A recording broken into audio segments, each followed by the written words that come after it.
This story takes place at War Veteran Pig's house. That's where it takes place, at the very beginning. It starts out there. And I, War Veteran Pig, am preparing for Christmas and Santa to arrive. I've set up the tree. A murdered spruce I kidnapped and put in my living room. I prepared cookies and milk 2 days in advance, just to make sure.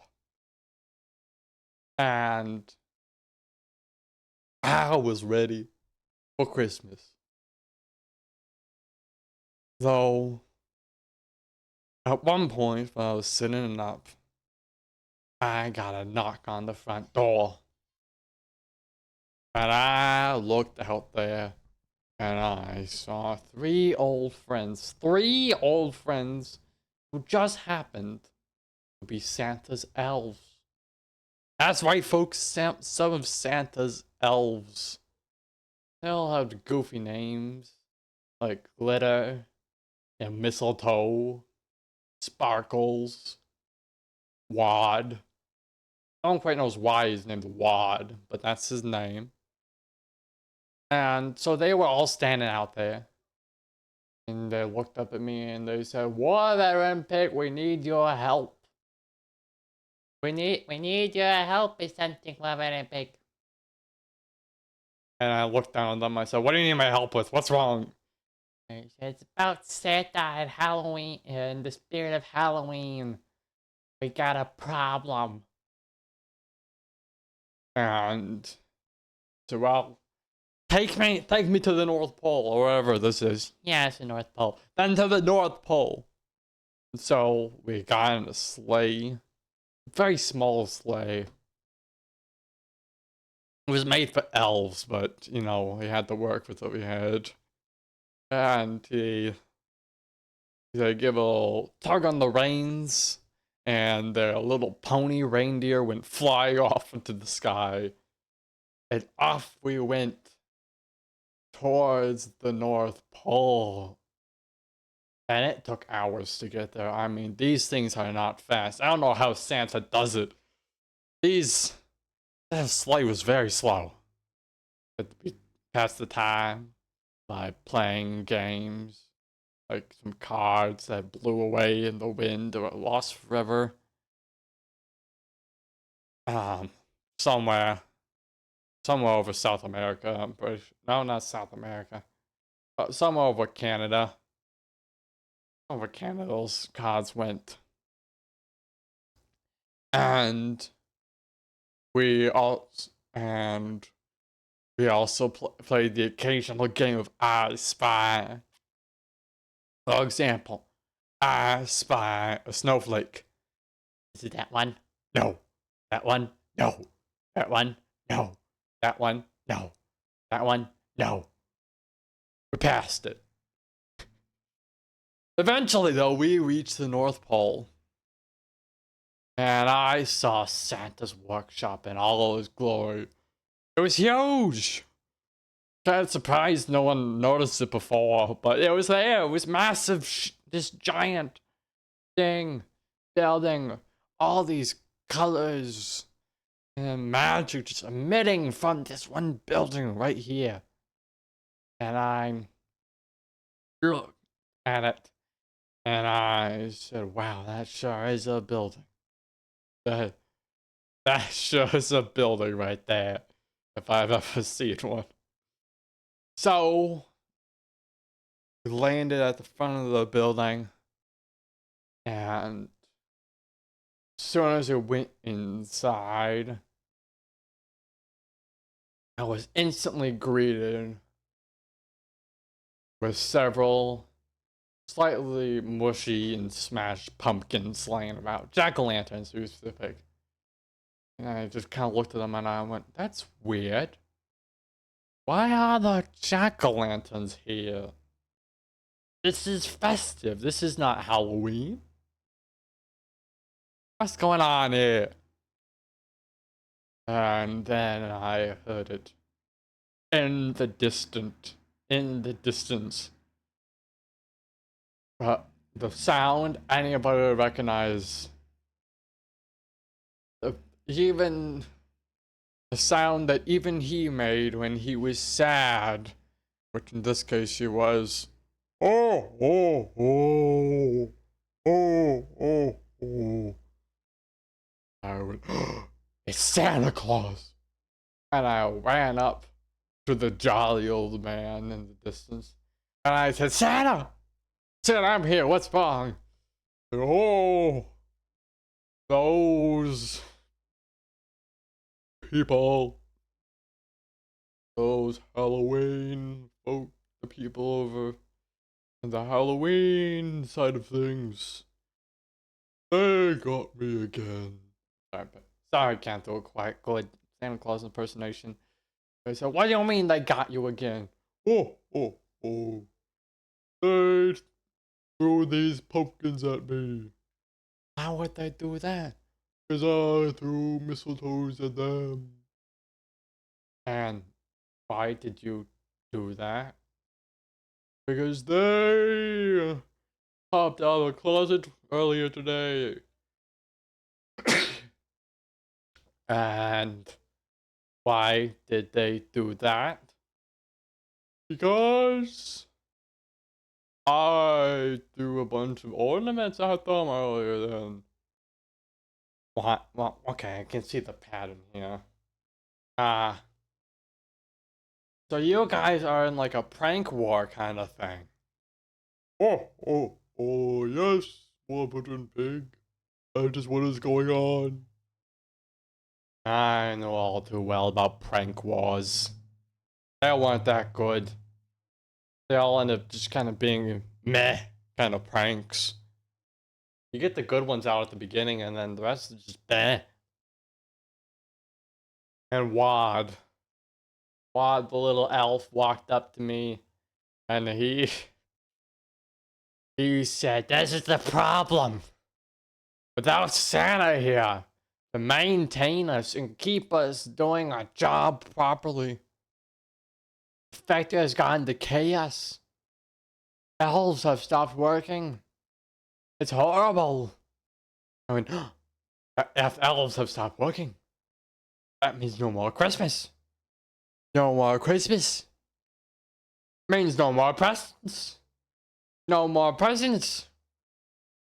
Means I did a bad thing by murdering and kidnapping that spruce. How could I do this? I mean, don't you worry, Wad. I'll save Christmas for us. And I turned to Santa and I said, Santa, we're going to go see the spirit of Halloween. What? We're gonna go see him. We're gonna make up. Because you gotta help your elves here, and we're gonna get it so you two can get along. Okay. That's... Oh. We could take the sleigh.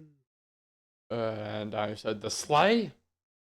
I get to go on Santa's sleigh? That's amazing! I'd love to go on Santa's sleigh. I'm glad. And so we walked off. Santa doing a little bit of a wobble, but it's okay. And I saw it. The glorious red sleigh right in front of me. It was like nothing I've ever seen before.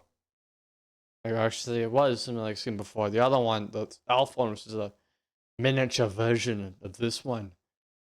And this one, that one had a miniature reindeer, but that's one not a regular sized reindeer. And at the front of it, I saw it. Rudolf, the red-nosed reindeer. I stood there in awe, staring at him. He stared back, purely in confusion. But we made eye contact, and that was good enough for me. And I quickly hopped in the sleigh and I said, "Okay, Santa, let's get there quickly." And Santa hopped in next to me and did a little tug on the reins again, a little whack whack. And then we were off. And I finally understood how Santa could get around all of the houses in one night. It's simple. All he would do is he would travel at light speed across the world. Somehow he was completely fine. My fat flabs were flying out all over the place. I think I lost some. I'm half convinced I lost 50 pounds on that flight. Billy from my fat flabs flying away.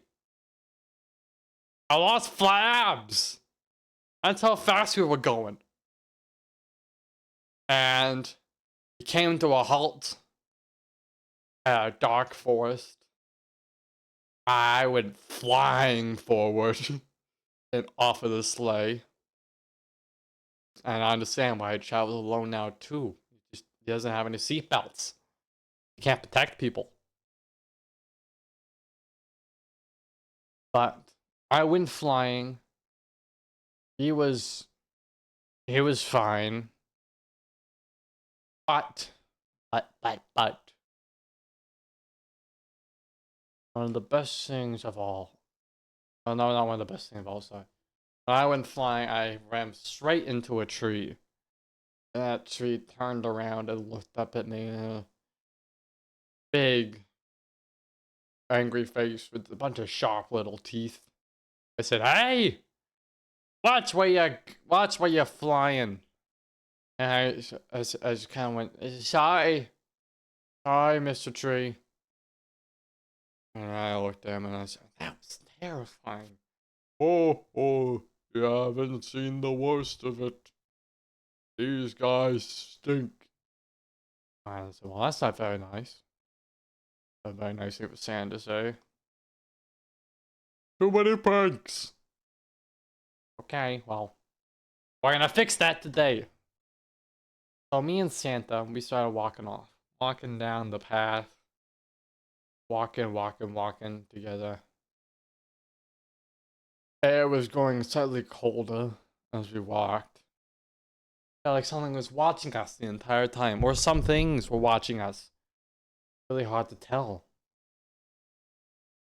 And then, out of the shadows, emerged a face. A face unlike anything I've seen before. Okay, that one is also a lie. I've seen that one before. The face happened to be of... No, not you. No, you're from the last stream, okay? You don't get to be here again. Go away.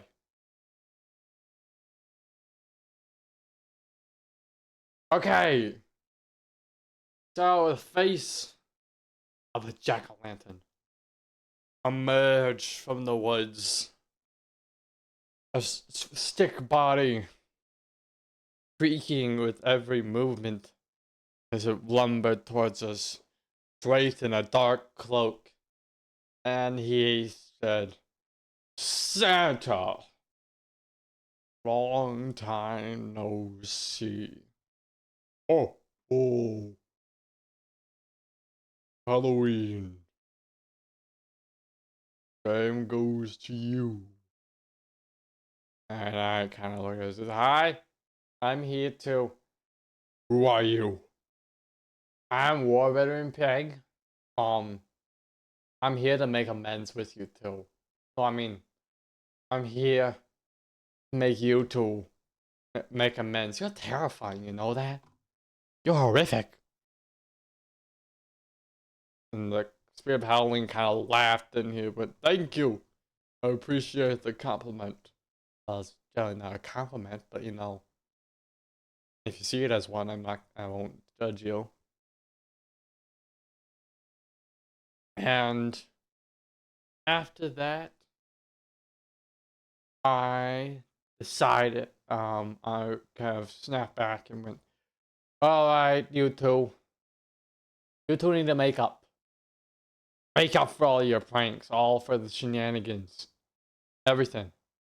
We got Christmas troubles here. I could care less about Christmas. I could care less about Halloween. Just you two make up, okay? Tell me, what started this whole argument thing? What started this fight between you two, this rivalry?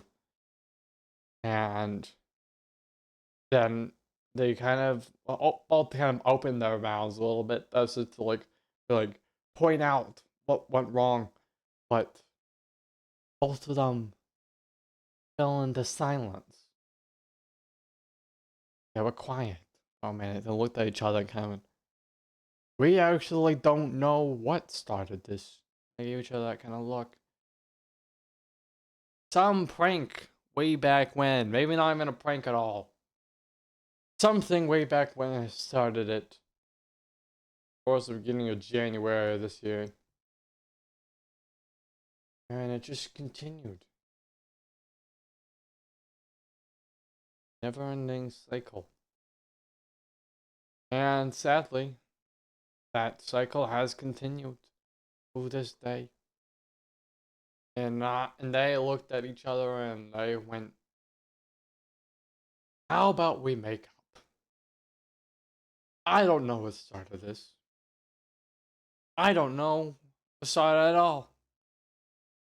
This is stupid. Why are we here? Why are we here? I don't know. I'm glad you two are making up. Great. I'll just sit here in the background, hang out. I'm sorry I popped out the closet. I'm sorry I threw ornaments at you. Yeah, that really hurt. That makes sense. I'm sorry I dumped a bunch of pumpkins into your workshop. And I'm sorry for some other thing that I probably did but don't remember. The spirit of Halloween places little stick hand on Santa's shoulder and said, I forgive you.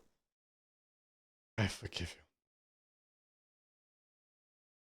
And I sat there and I just kind of, yay! You guys made up.